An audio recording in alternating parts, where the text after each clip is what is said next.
Mamia ya watu kutoka kundi dhidi ya wahamiaji la March and March na mashirika mengine yasiyo ya kiserikali nchini Afrika Kusini wamefanya maandamano katika jiji la Pretoria mapema hii leo. Maandamano hayo yalifanyika hadi katika majengo ya muungano wa wafanyikazi ili kutoa hisia zao dhidi ya uhamiaji haramu.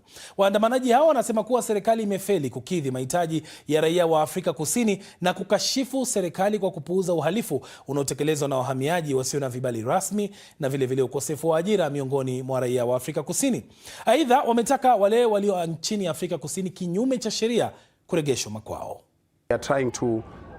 Tunajaribu kuwakumbusha viongozi wetu na pia tunajaribu kuwaokoa, kwani wako katika shida wakijaribu kusaidia mataifa mengine badala ya masuala muhimu ya Afrika Kusini. Tuko sawa kuitwa wabaguzi, na kama kuna mgeni anayehisi kwamba sisi wa Afrika Kusini tu wabaguzi, basi waondoke nchini, kwani huwezi kukaa katika nchi ambayo unahisi haikutaki.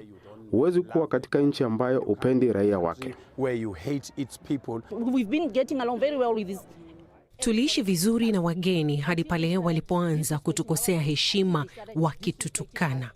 Hakuna nchi inayoweza kuvumilia yale ambayo tumepitia kutoka kwa hawa watu wanaotuita wazembe. Kwa hivyo tunasema imetosha. Umoja wa Afrika si jambo la dharura. Katika siku za hivi karibuni kumekuwa na taharuki nchini Afrika Kusini baada ya video zinazoonyesha watu wa uraia wa mataifa mengine ya Afrika wakishambuliwa na kutakiwa warudi makwao na hata kunyimwa huduma za kimsingi. Rais wa nchi hiyo Cyril Ramaphosa amelaani vikali mashambulizi dhidi ya raia wa kigeni nchini humo, akisisitiza kwamba taifa hilo lina mengi ya kushukuru mataifa mengine ambayo yaliwasaidia wakati wa vita dhidi ya serikali ya ubaguzi wa rangi. Akizungumza katika hafla ya kuadhimisha uhuru wa taifa hilo, rais huyo amewataka wahamiaji wanaoishi na kufanya kazi nchini Afrika Kusini kuheshimu sheria za nchi hiyo. Hatupasi kukubali mzozo unaohusu wahamiaji walioko nchini kinyume cha sheria kuleta chuki miongoni mwa Afrika wenzetu. Hatupasi kukubali hilo kufanyika. Kweli sote tuna wasiwasi kuhusu wahamiaji haramu nchini mwetu na hata katika mataifa mengine. Hatupasi kukubali hili kuleta chuki dhidi ya wageni. Katibu mkuu wa Umoja wa Mataifa Antonio Guterres amelaani mashambulizi hayo yanayolenga raia wa kigeni kutoka barani Afrika, akisema kwamba, na hapa ninamnukuu, ghasia, vurugu za aina zote za uchochezi na chuki hazina nafasi katika jamii ambayo inaongozwa na sheria na inayoheshimu haki za kimsingi za binadamu. Mwisho wa nukuu. Kwa upande wake, ubalozi wa Tanzania umesema kwamba hakuna taarifa zozote ambazo zimewafikia kuhusiana na yale yanayoendelea dhidi ya raia wa kigeni nchini Afrika Kusini. Kuna mtu yoyote katika kipindi cha siku za hivi karibuni ambaye ana uraia wa Jamhuri ya Muungano wa Tanzania ambaye ameshambuliwa na hicho kinachoonekana kuwa ni kama makundi ya raia wazawa wa hapa wakishambulia wageni. Na ubalozi umeenda mbali, umefanya pia tathmini na kufanya mazungumzo na viongozi wa jumuiya za Watanzania katika majimbo kadhaa, majimbo 9 ndani ya Jamhuri ya Afrika Kusini, na kuwauliza kuhusiana na iwapo katika maeneo yao yupo Mtanzania yote ambaye ameshambuliwa. Ukweli ni kwamba videos zinazoonekana zikirushwa, yani picha mjongeo, zinahusisha matukio ambayo yametokea zamani, siku za nyuma. Tusalie katika taarifa hiyo. Mamlaka za Ghana na Afrika Kusini zimeshtumu mashambulizi hayo yaliyoripotiwa dhidi ya raia wa Ghana nchini Afrika Kusini baada ya video iliyosambaa kwenye mtandao ikionyesha mwanamume wa Ghana akikabiliwa na kuambiwa arekebishe nchi yake.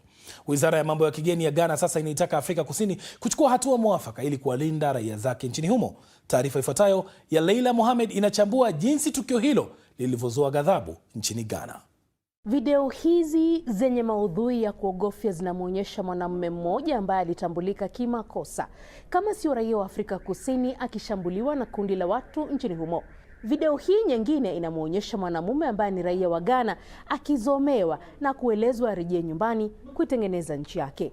Video hizi ambazo zimepata umaarufu mkubwa mtandaoni zimezua hasira kali na kuwaghadhabisha wengi, hasa nchini Ghana. Balozi wa Afrika Kusini nchini humo aliitwa kujibu maswali na serikali ya Ghana. Waziri wa mambo ya kigeni nchini humo Samuel Okudzato Ablakwa amewataka raia kuwa wenye utulivu na kutaka mamlaka nchini humo kuchukua hatua mwafaka. Tunataka serikali ya Afrika Kusini kuwalinda wananchi wote, na pia tutahakikisha raia wote wa Afrika Kusini wanaoishi Ghana wako salama, kwa sababu hatuungi mkono mashambulizi ya aina yoyote. Afrika Kusini imesema kwamba inachunguza kisa hicho cha raia wa kigeni kushambuliwa na kwamba mamlaka nchini humo zitakutana na mabalozi wa mataifa yaliyoathirika kwa ajili ya kujadiliana kuhusu malalamishi hayo. Mataifa hayo mawili yamekuwa na uhusiano mzuri kwa miongo mingi. Ghana ilihusika pakubwa katika vita vya kupinga serikali ya ubaguzi wa rangi nchini Afrika Kusini. Rais wa kwanza wa taifa hilo Kwame Nkrumah alitoa msaada wa kifedha, mafunzo ya kijeshi na usaidizi wa kidiplomasia kwa wapiganaji wa ukombozi kutoka Afrika Kusini. Wengi nchini Ghana wanawataka raia wa Afrika Kusini kutambua mchango wa Ghana katika ukombozi wa taifa hilo.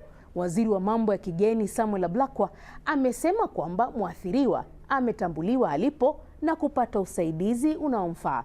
Mashambulizi dhidi ya raia wa kigeni nchini Afrika Kusini yanachangiwa na mahangaiko ya kiuchumi, taarifa potofu na hali ya taharuki ambayo imedumu kwa miaka mingi. Waandamanaji wanaowalenga raia wa kigeni kutoka nchi nyingine za Afrika wameanza kutumia nguvu dhidi yao. Mashambulizi ya hivi majuzi yametokana taarifa kwamba kiongozi wa kijamii kutoka Nigeria alitawazwa na kupewa mamlaka nchini Afrika Kusini.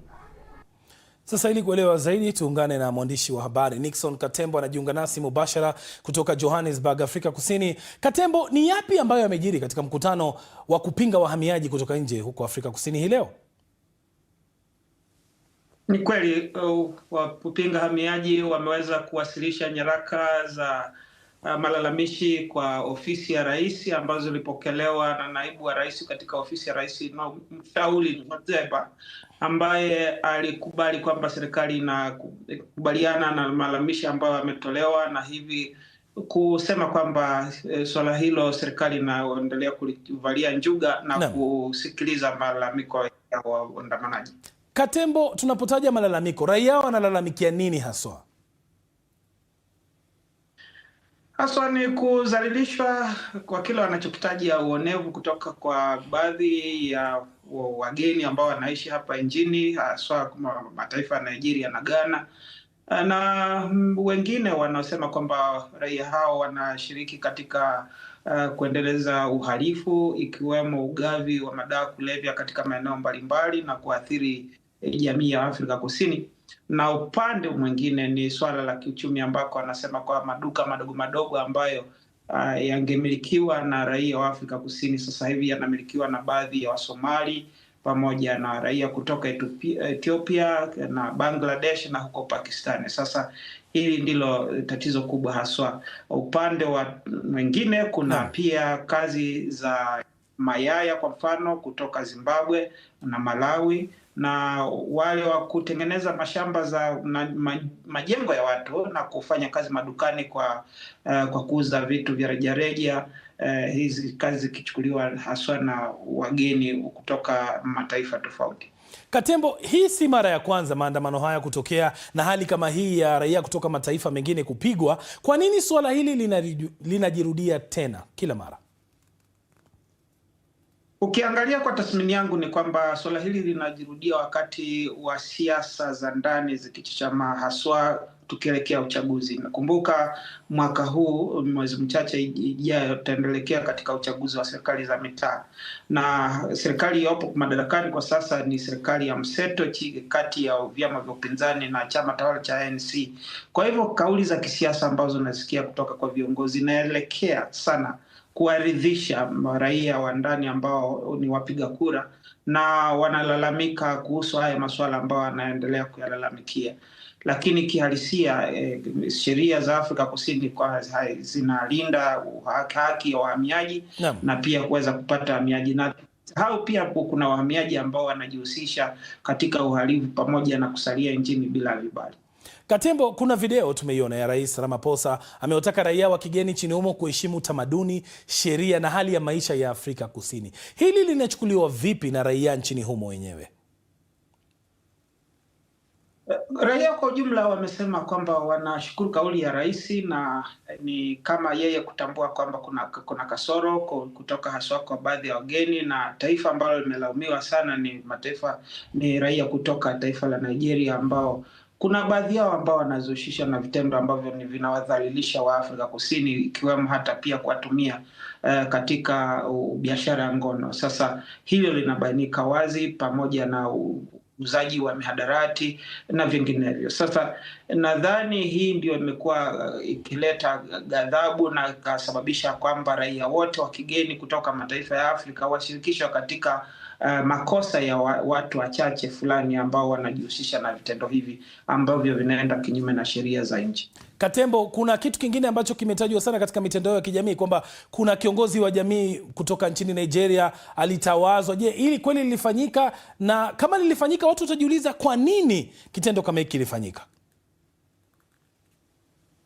Ni swala la kuseme kuna jamii moja wa Nigeria ambayo ni wa Igbo kutoka maeneo ya kaskazini mashariki na mashariki mwa Nigeria ambao wako wengi katika taifa hili, na ni kweli walitawaza kile wanachokitaja kuwa mfalme wao kinyume na sheria za Afrika Kusini, kwamba huwezi kufanya ufalme katika taifa lingine ambako wewe sio mzawa, na hii ikazua taharuki na